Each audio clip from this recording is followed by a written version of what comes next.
The Texas sun spilled golden light through the tall glass windows of Dallas/Fort Worth International Airport as Staff Sergeant Darius Coleman stepped off the plane, boots hitting the tile with quiet authority.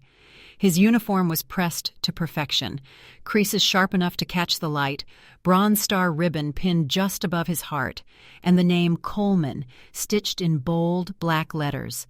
10 years of service, 3 tours overseas, and countless hours under desert skies had taught him how to move with purpose without needing to rush.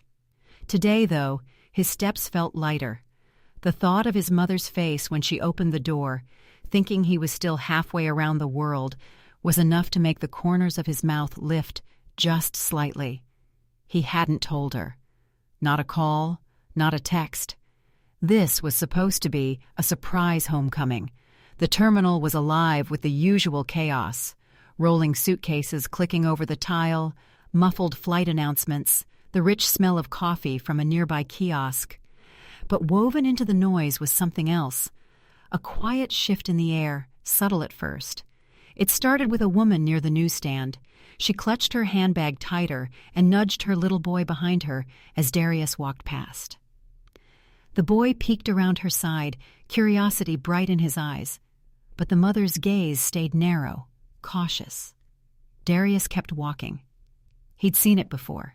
In airports, in stores, in neighborhoods he didn't live in. Sometimes it was a glance, sometimes a stare. Always the same unspoken message. I don't know you, but I've already decided what you are. He adjusted the strap of his duffel bag on his shoulder, his movement steady and deliberate. That steady calm wasn't an act. It was muscle memory. You didn't survive the things he had by reacting to every look or word. Just past the coffee kiosk, a tall Christmas tree stood in the corner, lights twinkling early in the season. Under different circumstances, he might have paused to appreciate it. Instead, his eyes scanned ahead toward the signs for baggage claim. From across the concourse, 2 uniformed airport police officers stood in the open space between gates. One, broad-shouldered with a buzz cut and a flushed face, rested his hands on his duty belt like it was second nature. The other was leaner, sharper, eyes tracking Darius like scanning a barcode. He noticed them noticing him, not the uniform, not the rank, just him. Darius let his gaze pass over them without slowing his stride. His right hand slid casually into his jacket pocket, fingers brushing over his phone. With a quick practice motion, he unlocked it and typed out 2 words and a location pin. Eyes open. It wasn't a call for help, not yet, but it was the kind of message you sent when you'd learned that trouble doesn't always give you time to prepare.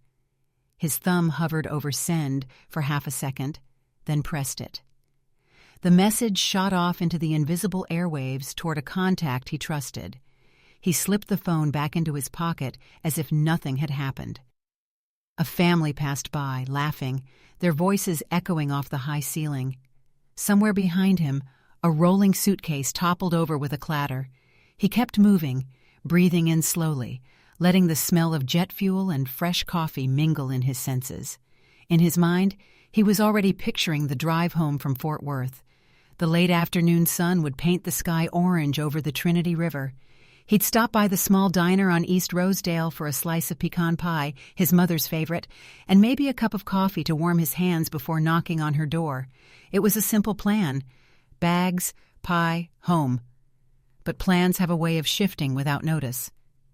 From behind, heavy footsteps began to cut through the ambient noise, closing in.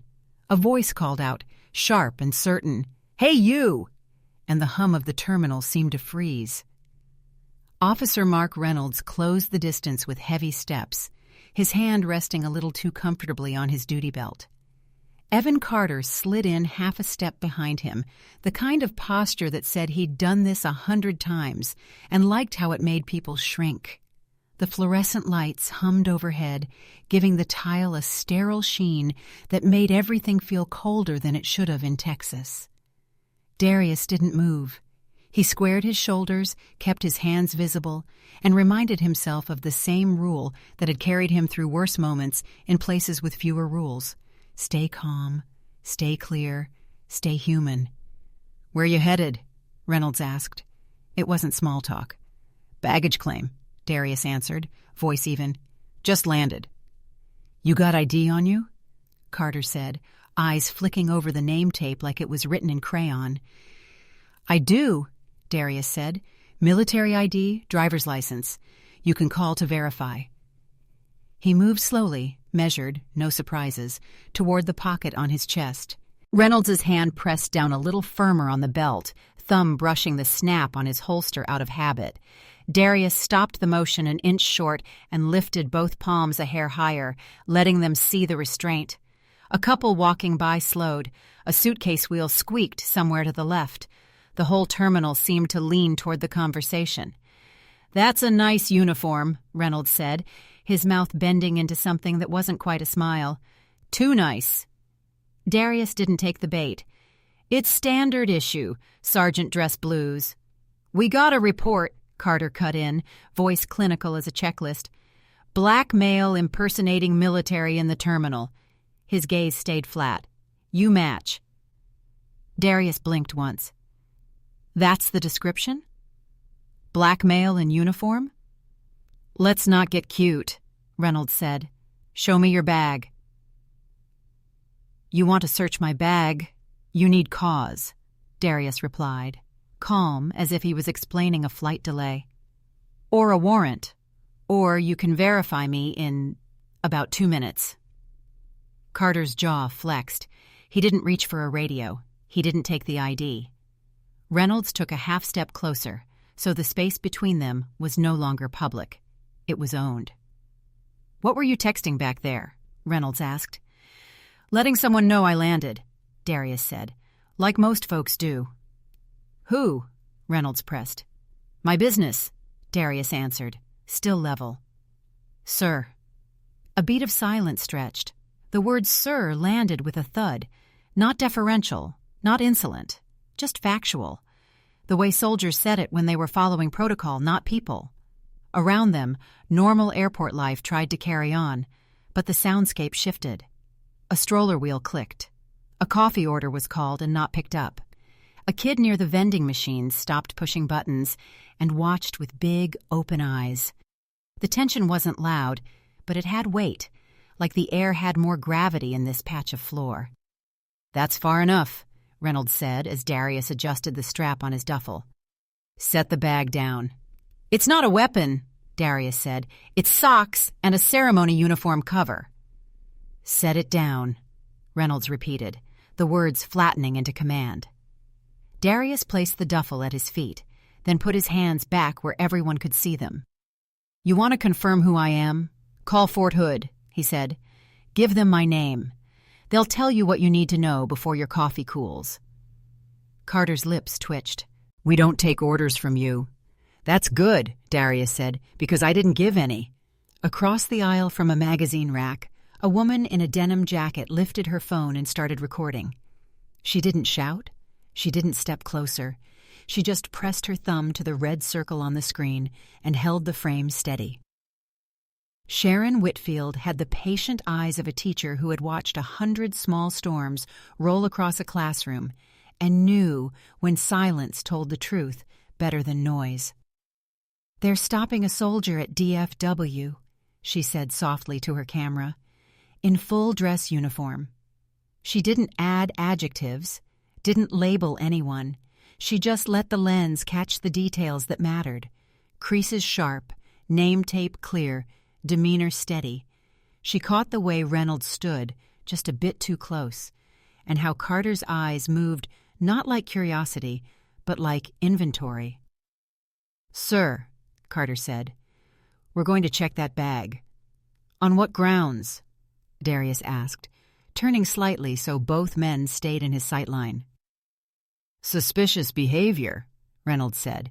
"You're scanning the room. You're avoiding questions." "I'm answering your questions," Darius cut in, still steady. "And I'm scanning for baggage claim like every traveler I've ever seen." A few heads turned. Attention pulled in the way a guitar string hums when the note next to it is plucked. Darius's voice didn't rise. He was a soldier. He knew the power of controlled volume. "If you'd like to verify who I am, use your radio." Carter's radio stayed where it was. The breeze of people moving around them picked up a little, as if the terminal was trying to whisk the moment along and couldn't. A teenage girl rolled her suitcase to a stop and lifted her phone, too, looking torn between fear and obligation. From the far end of the concourse, a man with a slow gait and a cap that had seen better years stepped closer. The patch on the cap was old, but proud, 82nd Airborne, red thread a little frayed at the edges. He took his time, not because he was unsure, but because men who've survived long enough to go slow don't let anyone rush them. "That man ain't pretending," Harold Simmons said, voice steady, trained by decades of standing up when the room leaned the wrong way. "That uniform's correct. The way he wears it is correct. You don't fake the way a soldier stands." "Sir, please step back," Reynolds said without looking away from Darius. Harold didn't retreat. He eased his weight onto his cane and addressed the air more than the men. "I saw boys get sent home in coats like that," he said. They were owed respect, all of them. Sharon's camera found Harold's face and then drifted back to the center. "The public is watching," she said under her breath, not as a threat, but as a reminder. Darius kept his hands where they were. "You can call right now," he repeated, gentler than before, like he was offering the men a way out that would save them from themselves. "It's the simplest solution." "No," Reynolds said. "Simplest is you comply." "I've complied," Darius said. "I stood still. I answered. I offered ID. I offered verification. The only thing I haven't done is surrender my rights." Carter's mouth tightened. He glanced past Darius at the growing ring of onlookers and then back at Reynolds, a silent appeal to take the path that didn't end up on the 6 o'clock news. But pride makes poor choices look brave. Reynolds edged closer, shoulders squared like he was walking into a wind that no one else felt. "You resisting, Sergeant?" Reynolds said, making the title sound like an insult. "I'm standing my ground," Darius answered. He didn't flinch. He didn't lean back. He let the words hang there, plain as the brass on his chest. A little boy holding a plush airplane paused beside his mother, eyes climbing from the boots to the ribbons to the calm face above them. The mother's hand tightened, then loosened when she saw something in Darius's posture that told her he wasn't the storm here. "Last chance," Reynolds said. "Hands behind your back." Darius let out a breath, the kind you take right before a long swim, controlled, deliberate, a promise to your body that oxygen still exists. He spoke so only the two officers could hear. "You don't want to escalate this." Reynolds' eyes sparked. "Oh yeah? Why's that?" Darius didn't answer the question. He'd already pressed send. He just held the line, letting the quiet do as much work as the words. The silence made Reynolds shift, just enough to betray the uncertainty under the posture. "Sir," Carter said, low, almost a whisper, "we can call—" But Reynolds had moved past decisions and into momentum. "Turn around," he ordered. Before Darius could reply, another voice threaded into the moment, soft and steady and recorded for posterity. "This is Ms. Whitfield," Sharon said to her phone. "We're at DFW near baggage claim C. 2 officers are detaining a soldier who's offered ID and verification. He's calm. He's not resisting." Darius met Carter's eyes and saw something that wasn't cruelty exactly. It was smaller, more human. Fear of being wrong in public. Carter looked down first. "Officer," Harold said, "you're making a mistake." Reynolds stepped closer until Darius could see the tiny raster of the man's nameplate and the faint nick in the plastic of his radio. "Hands. Behind. Your back." The world compressed to a circle the size of a luggage carousel. Darius moved his right foot back a half-inch. Not retreat, just grounding. He kept his hands where they were a beat longer, making space for a different choice to show up. It didn't. He turned slowly, the way he'd been trained when a situation needed to be controlled by the only person in it with any practice at control. He put his hands behind him, wrists parallel. His head stayed level. He would not bow it. Carter hesitated. For a second, the cuffs hovered. The man blinked, swallowed, then reached. Something in Darius's chest pinched, Anger, yes, but the kind that uses its inside voice. Anger that doesn't want to break anything. Anger built like a load-bearing wall. "Folks," Sharon said, louder now, "keep your cameras steady." "Mommy," the boy with the plush plane whispered, tugging his mother's sleeve, "he didn't do anything." Reynolds's jaw worked, as if he were chewing through a script he'd written for himself and didn't like the taste of anymore. "Resisting," he announced to no one in particular, as if saying it out loud made it real. "I am not," Darius said, still measured. "I'm complying under protest." "You're talking too much," Reynolds muttered. "Truth usually sounds like that," Harold said. Darius felt the metal brush his skin. "Before you do this," he said, not pleading, just offering, "call Fort Hood." No one reached for a radio. Reynolds's fist tightened around the cuffs. Carter's breath hitched. The ring of bystanders edged closer by a fraction, drawn by the physics of moments that shouldn't be happening and yet always seemed to. "Please," the teenage girl with the suitcase said, surprising herself with the volume. "Just check his ID." Reynolds didn't turn. He lifted Darius's left wrist gently at first, as if gentleness might excuse the destination, and then the right. The steel cooled his skin like an insult pretending to be mercy. The leather flap snapped into place. "Sir," Carter said again, quieter, "maybe we—" Reynolds cut him off with a look no rookie wants to see from a partner. Then he addressed the only man in the room who hadn't raised his voice once. "Anything else you want to say?" Darius nodded once toward Sharon's phone, and the others pointed his way. "Yeah," he said. "You could have asked." Sharon breathed inaudibly. The sound made the moment feel like it had witnesses with hearts, not just lenses. A TSA agent paused by the checkpoint, eyes wide, radio in hand, uncertain which policy governed the space between courage and career. "I served," Harold said, as if anyone had forgotten. "I served with boys who didn't live long enough to be told they were lying about it. You shame them today."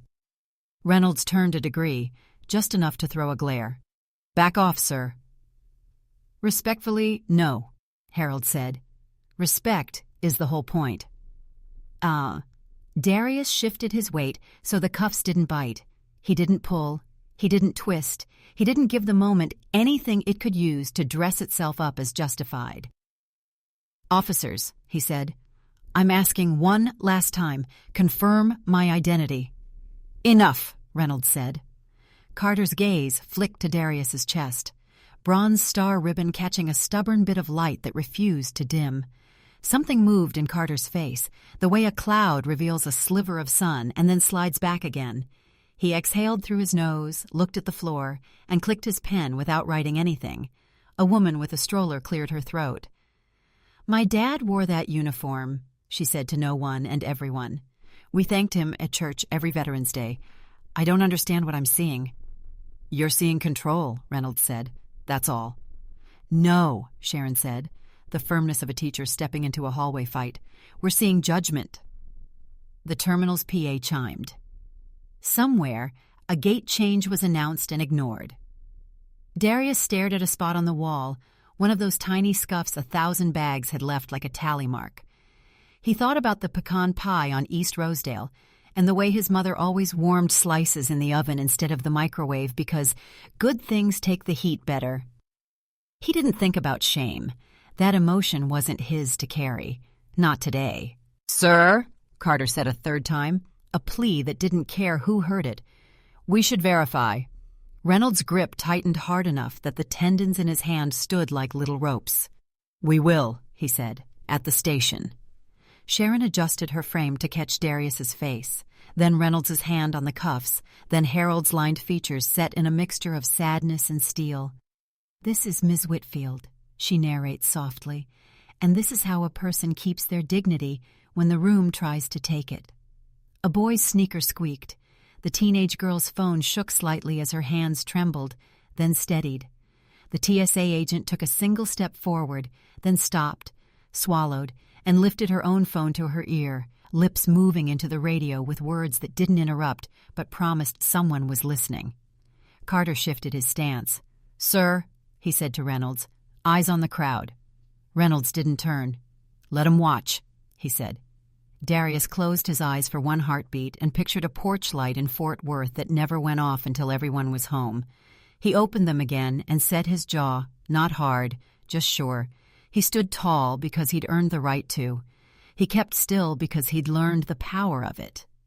He breathed in because breathing is what you do when you refuse to give a moment the satisfaction of taking your air. "Walk," Reynolds said, fingers on the chain between the cuffs. Darius didn't fight the tug. He let the chain take up slack and then found his balance. His boots made the quiet thud of weight, meeting floor without apology. He passed the coffee kiosk where cinnamon and espresso battled for the top note, and the smell lodged somewhere behind his sternum, a human detail in a scene trying hard to forget any. Sharon followed at a respectful distance, camera steady, narration minimal. "We're moving," she told her viewers. "We're still at DFW. He's calm." The ring of onlookers parted, not out of deference to authority, but because instinct told them they were standing inside a story they'd be asked about later. Harold kept up as best he could, cane clicking a steady metronome. He didn't try to get in front. He didn't need to. Presence was its own argument. "Hey!" a voice called from somewhere behind the candy stand. Not a shout, more a pleading syllable tossed like a lifeline. "He didn't do anything." Reynolds' shoulders tightened. Carter's eyes kept moving. A sweep left, a sweep right, the calculated search pattern of a man who understood crowds, but not yet the moment he was in. "Folks," Sharon said, "stay back. Keep it peaceful." "Is this really necessary?" another woman asked, an edge of frustration turning the question into a mirror. Darius glanced down at his wrists, then out at the hallway ahead, the wide-open mouth of the terminal that had seemed so inviting 10 minutes earlier and now felt like a throat.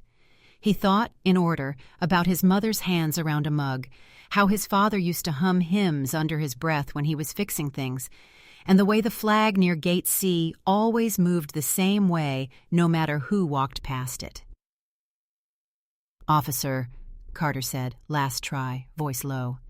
"We can end this right now. Check the ID." Reynolds didn't answer. He didn't have to. The cuffs had made their argument for him. A small sound threaded the hum, so delicate at first that it might have been a squeaky wheel or a tired hinge. Then it sharpened into something no one could mistake and few could ignore. The click of the cuffs echoed, and somewhere behind him a child began to cry. From the far end of the concourse, the crowd began to shift, not in panic, but with that instinctive parting people do when they sense authority walking in. The man cutting through the terminal wasn't rushing, but every step had a purpose. Major Allen Rhodes wore his Class A dress uniform like it had been tailored for this very moment. The silver oak leaves on his shoulders caught the overhead lights. His eyes were locked straight ahead, his jaw set in a line that said this wasn't his first confrontation, but maybe one of the more personal ones. "Unhand that soldier." The words weren't shouted, but they landed like a crack of thunder in the stillness. Officers Grant and Miller froze, their hands still gripping Darius's arms. Around them, the low murmur of onlookers hushed into silence. Even the little girl with the teddy bear stopped sniffling.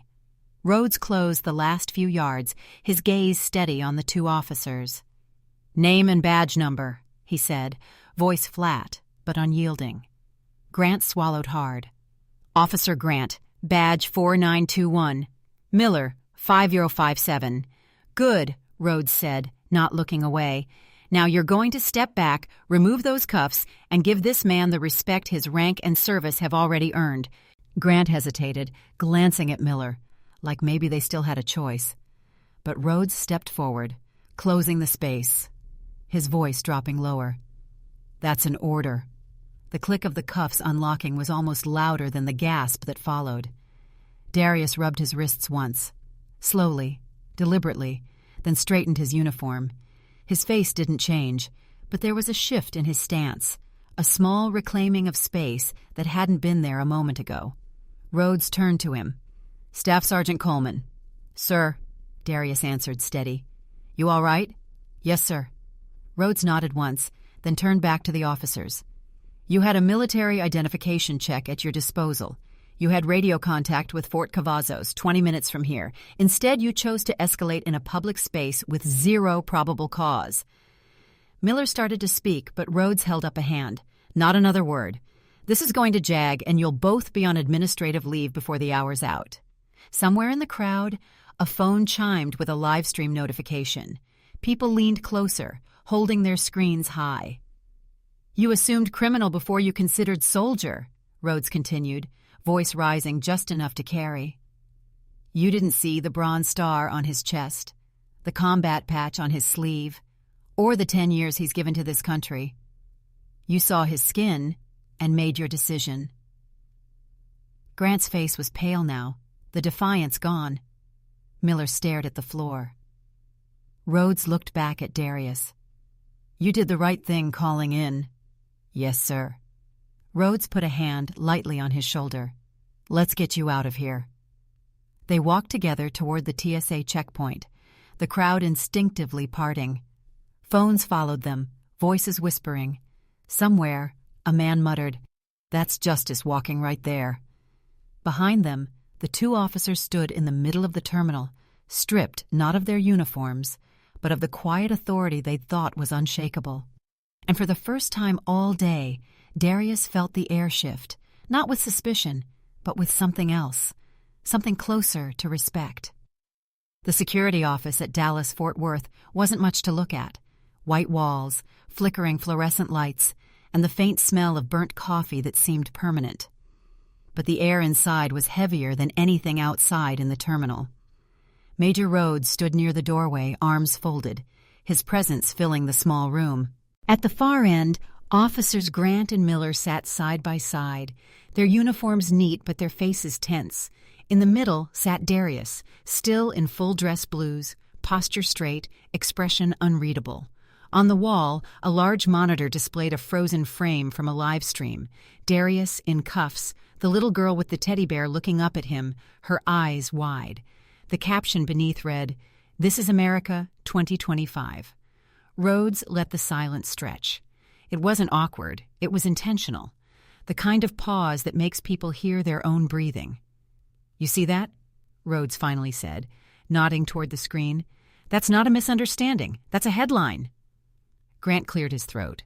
"We were responding to a report of impersonation." Rhodes cut him off, sharp. "No. You were responding to a description so vague it might as well have said man in shoes. And you decided the uniform on his back wasn't real before you even checked." Miller shifted in his seat. "We followed protocol." "Protocol?" Rhodes stepped closer, his voice tightening. "Protocol is verify first. Protocol is call the base. Protocol is not humiliating a decorated soldier in the middle of a terminal for the crime of existing while black." Darius stayed quiet, his eyes on the table. He'd learned long ago that sometimes silence spoke louder than anything else. Rhodes clicked a remote, and the screen changed to another still frame, Grant reaching for the cuffs before saying a single word to Darius. "You didn't ask questions," Rhodes continued. "You assumed. And you assumed wrong." Grant looked down at the floor. Miller didn't move. "Here's what's going to happen," Rhodes said, his tone shifting from sharp to precise. "You're both being placed on administrative leave, effective immediately. This incident is being referred to the Judge Advocate General's office for a formal investigation into unlawful detention and racial profiling on federal property." Neither officer protested. The fight had drained out of them. Rhodes turned to Darius. "You want to press charges, Staff Sergeant?" For the first time since stepping into the room, Darius spoke. His voice was calm, steady. "No, sir." Rhodes raised an eyebrow. "No?" Darius looked up, meeting his eyes. "Let the world see it. That's the real punishment. You put this in a courtroom, maybe it makes the news for a week. You let it stay online. They'll remember it every time they see a man in uniform who looks like me." Rhodes studied him for a moment, then gave a single nod. "Understood." Grant shifted in his seat, looking like he might say something, but Darius turned toward him, his tone still measured. "You didn't just put cuffs on me. You put them on every kid who's ever looked at this uniform and thought it meant they belonged here. Remember that next time you reach for them." The room went quiet again, and this time it stayed that way. Rhodes stepped back toward the door. "Let's go, Sergeant. You've got people waiting for you." As they walked out into the hallway, Darius felt the weight of the day still pressing on his shoulders. But there was something else now. Something steadier. It wasn't relief, not yet, but it was the first step toward reclaiming the part of himself they'd tried to strip away. The Dallas City Hall chamber was standing room only, the air heavy with expectation. People had lined up around the block before sunrise. Veterans in dress coats that didn't see daylight much anymore, parents balancing coffee cups and folded flags, college kids with signs painted the night before. Inside, the council dais gleamed under soft lights, the seal of the city centered above the chair's desk like an extra set of eyes. Phones were up everywhere, red dots and live captions stacking on screens until the room felt like it had a heartbeat of its own. Darius sat at the front table beside Danielle Price, his uniform pressed, his jaw clean-shaven, his ribbons measured and straight. He didn't fidget. He didn't stare anyone down.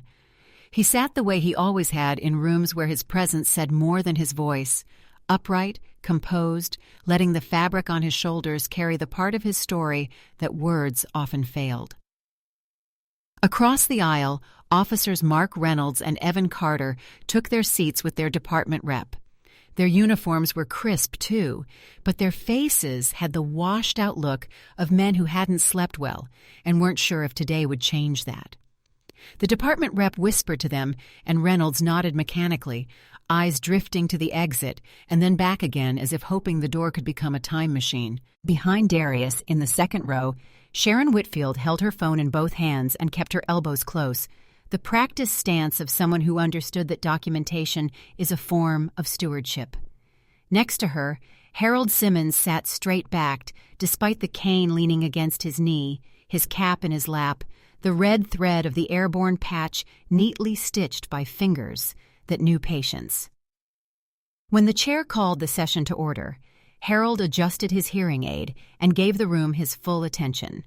The council chair, a woman with silver hair and a voice built for microphones, rapped the gavel once. "This body is convened to examine the conduct of Officers Mark Reynolds and Evan Carter at Dallas-Fort Worth International Airport on the afternoon of October 27th. We ask for decorum. We will hear from counsel, from Staff Sergeant Darius Coleman, and from witnesses." She paused, eyes sweeping the chamber. "We know the weight in this room. We'll honor it by listening." Danielle rose first. Her suit was charcoal, her posture patient. She didn't waste a second on theatrics.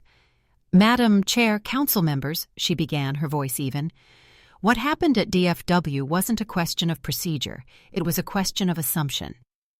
She held up a still image, Sharon's frame frozen on the big monitor, Darius in cuffs, a child peeking from behind a mother's coat, eyes glossed with confusion.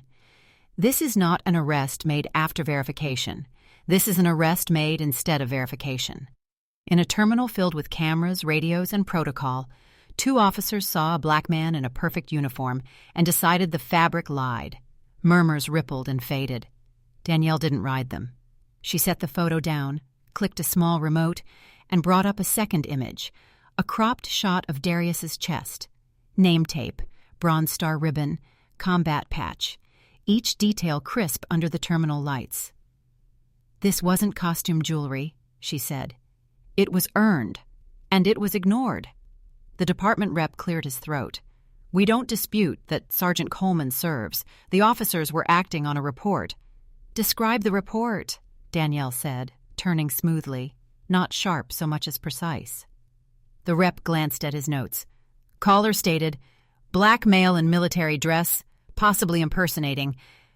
Height, age, distinguishing marks, behavior suggesting a crime?" she asked. "Negative," the rep said. "So the entire probable cause," Danielle said, was black male in uniform.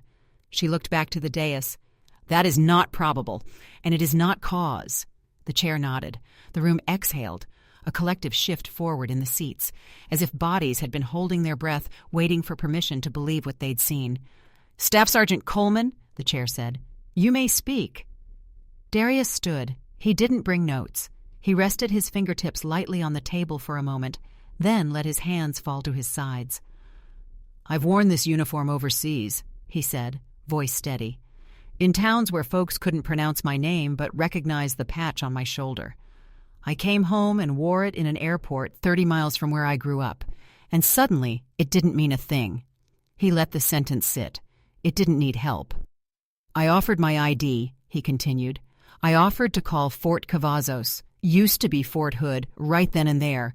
I suggested the simplest way to prove who I am, because soldiers like simple solutions. But the radio stayed clipped. The handcuffs didn't." He paused, glancing back briefly.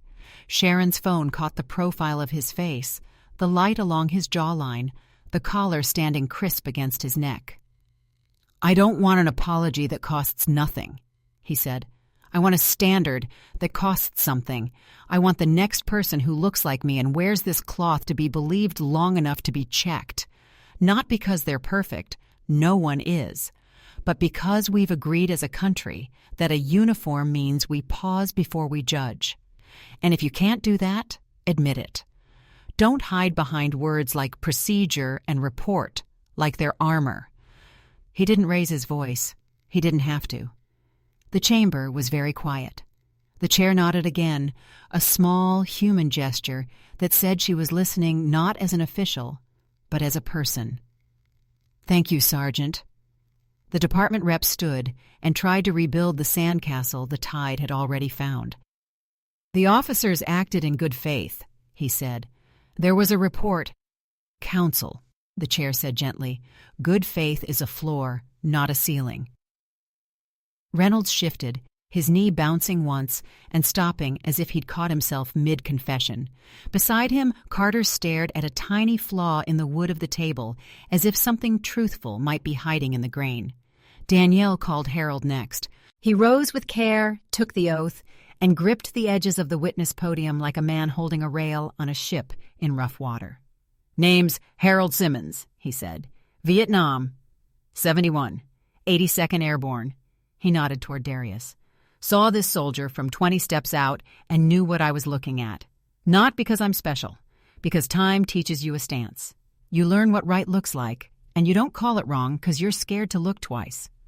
The department rep asked a question with a lawyer's neutrality. "Mr. Simmons, you'd agree officers have to make quick decisions?" "Quick ain't the same as lazy," Harold said, gentle but immovable. The room hummed a soft note of approval. Harold pressed on, his voice like sandpaper worn smooth with use. "I seen boys go off to war and not come home on account of folks back here couldn't see past a face. If we got to be better anywhere, it's at the front door. An airport is a front door." Sharon testified after him. She spoke like she taught, clear, simple, faithful to the moment. "I started recording when I realized nobody was going to get on the radio," she said. "I kept recording when the cuffs came out. It wasn't about catching anyone. It was about memory. My students ask me all the time, 'How do we know what really happened?' You keep a record." The department rep tried to needle motive. "Ms. Whitfield, are you aware your video has over 10 million views across platforms? Could you be benefiting from this?" Sharon blinked once, surprised enough to smile, then let it fade into the kind of look teachers save for kids who know better. "Sir," she said, "I'm a public school teacher. The only thing I'm benefiting from is truth." A few quiet chuckles pulsed and died. The chair tapped the gavel softly. Sharon stepped down, and Danielle declined to call more. She knew when a story had found its shape. Reynolds and Carter were sworn in last. Under their department rep's guidance, they recited the skeleton of their defense. A report, vague description, training that prioritized control. "We acted within policy," Reynolds said, the words heavy and empty like a door with no room behind it. Danielle rose for cross. "Officer Reynolds," she said, "did Sergeant Coleman offer identification?" "Yes." Did he offer to let you verify him via Fort Cavazos? He said something to that effect. Did you attempt verification before placing him in cuffs?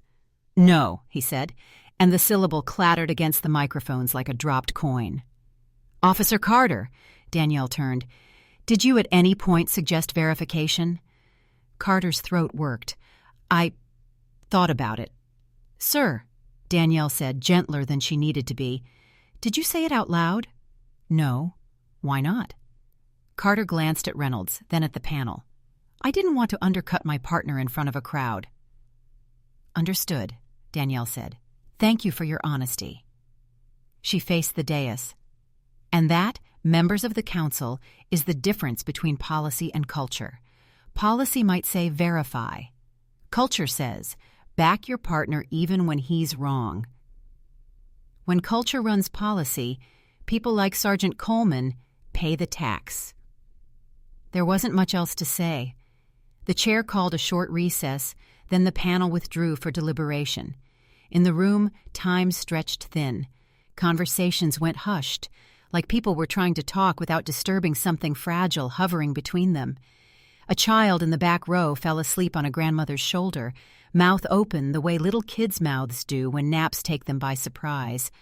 Sharon checked her phone battery and glanced at Darius, who sat still, eyes lowered, lips moving with a prayer so quiet even the mics couldn't pick it up. The panel filed back in. The chair lifted a sheet of paper and looked out at the room that had become a witness box.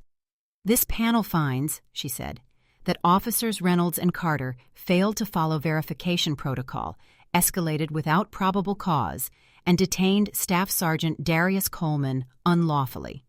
Effective immediately, both officers are dismissed from duty. A sharp inhale trembled through the room. Relief, grief, vindication, all braided so tight you couldn't separate them. The chair continued, voice steady.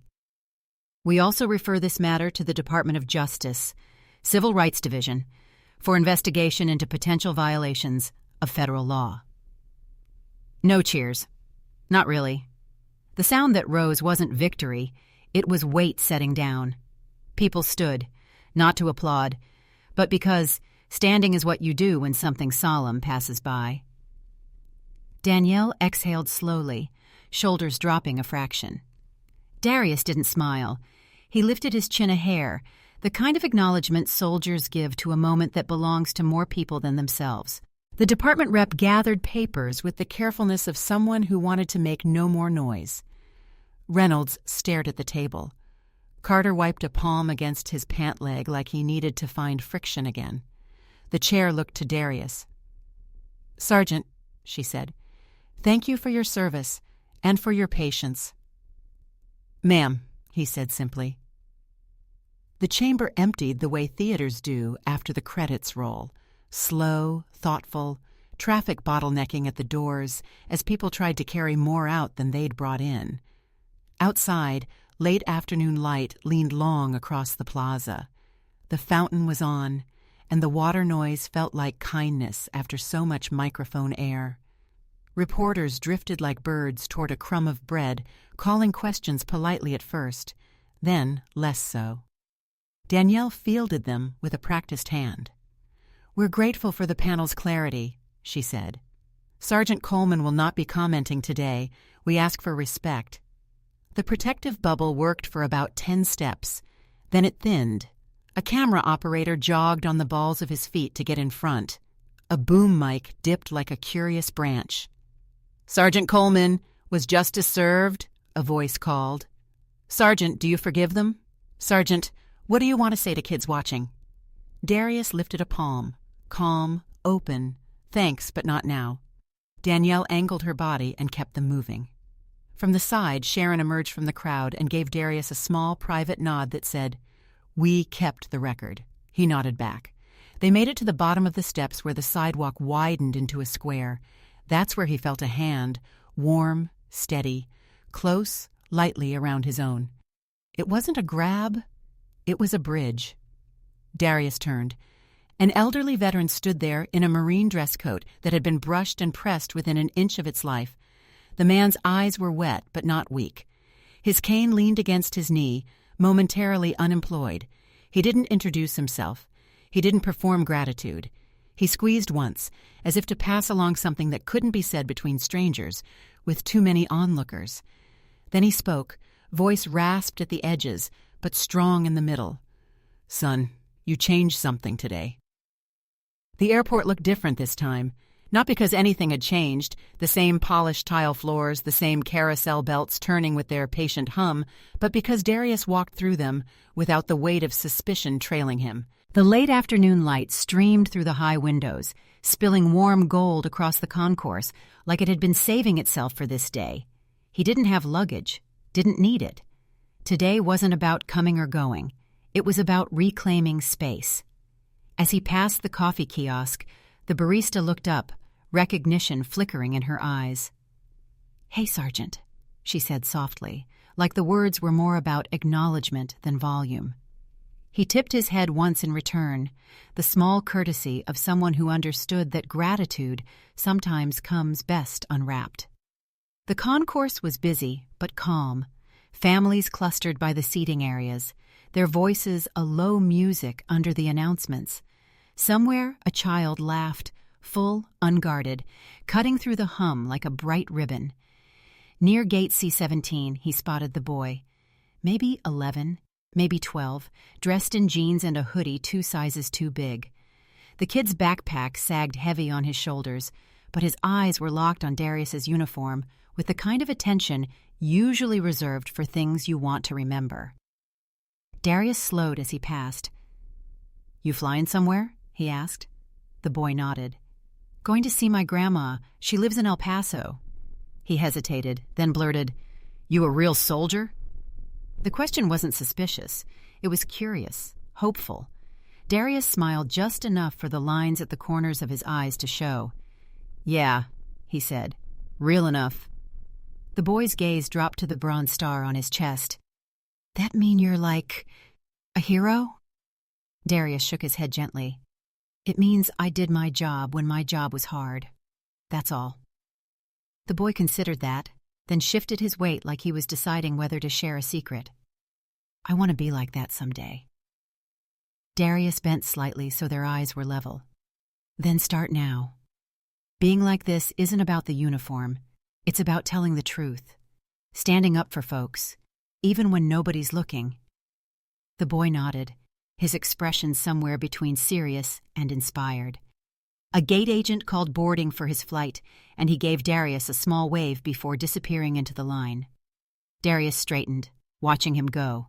For a moment, he saw himself at that age, before tours and deserts and hearings, standing in an airport with a head full of ideas about what honor looked like.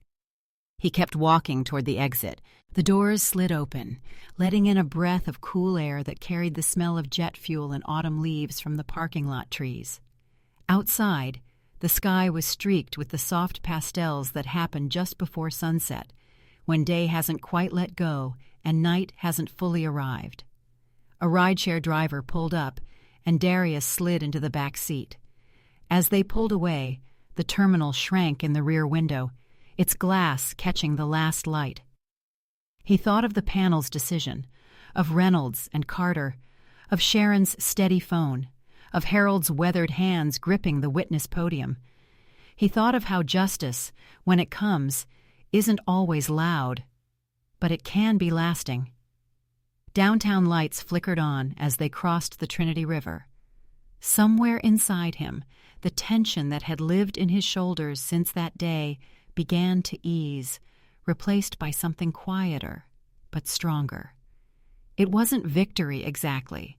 It was permission to keep moving forward without looking back for shadows. When the driver dropped him off, he paused on the sidewalk outside his building. The evening air was crisp, the kind that makes you think about coffee and good company. He looked up at the windows, warm with light, and felt the kind of peace that doesn't erase the past, but makes room for tomorrow. Inside, he set his cover on the table, its brim catching the glow from the kitchen lamp. His phone buzzed. A message from Sharon. 10 million views and counting. Kids at school are talking about you. He smiled, typed back 2 words: "Let them." In the quiet that followed, Darius poured himself a glass of water, took a long drink, and stood for a moment just listening to the hum of his own home. Then he stepped to the window, hands in his pockets, watching the city breathe under the evening sky. Sometimes walking forward didn't mean marching. Sometimes it meant simply taking the next step, steady and unshaken. When the cameras turned off and the headlines moved on, Darius's life didn't suddenly become easier. Airports still had checkpoints. Streets still had shadows. But something had shifted, not just for him, but for the people watching. In the weeks after the hearing, veterans groups reached out. Churches held open forums. Community centers hung his photo next to local leaders. The Black community in Dallas rallied around him, not because he asked, but because they saw themselves in his fight. One Sunday afternoon, Darius was invited to speak at a neighborhood gathering. Folding chairs filled the gym, kids sat cross-legged on the floor, and elders lined the back wall like guardians of memory. He didn't bring notes, just his uniform, his voice, and the truth. "They tried to take my dignity," he told them. "But you can't take what someone refuses to give up. The Black community taught me that, my mother taught me that, and if we keep teaching it, no one can erase us from the story."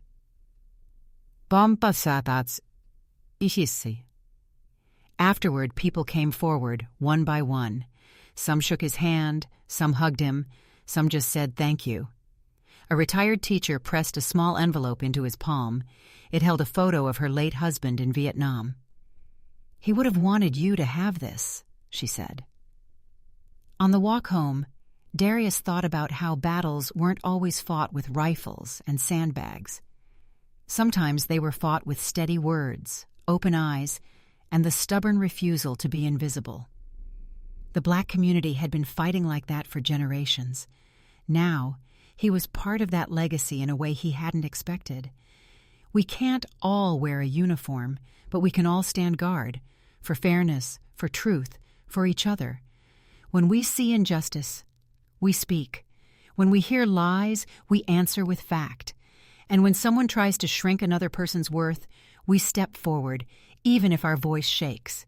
Because dignity isn't just personal, it's collective. And when we protect it together, it becomes something no one can strip away.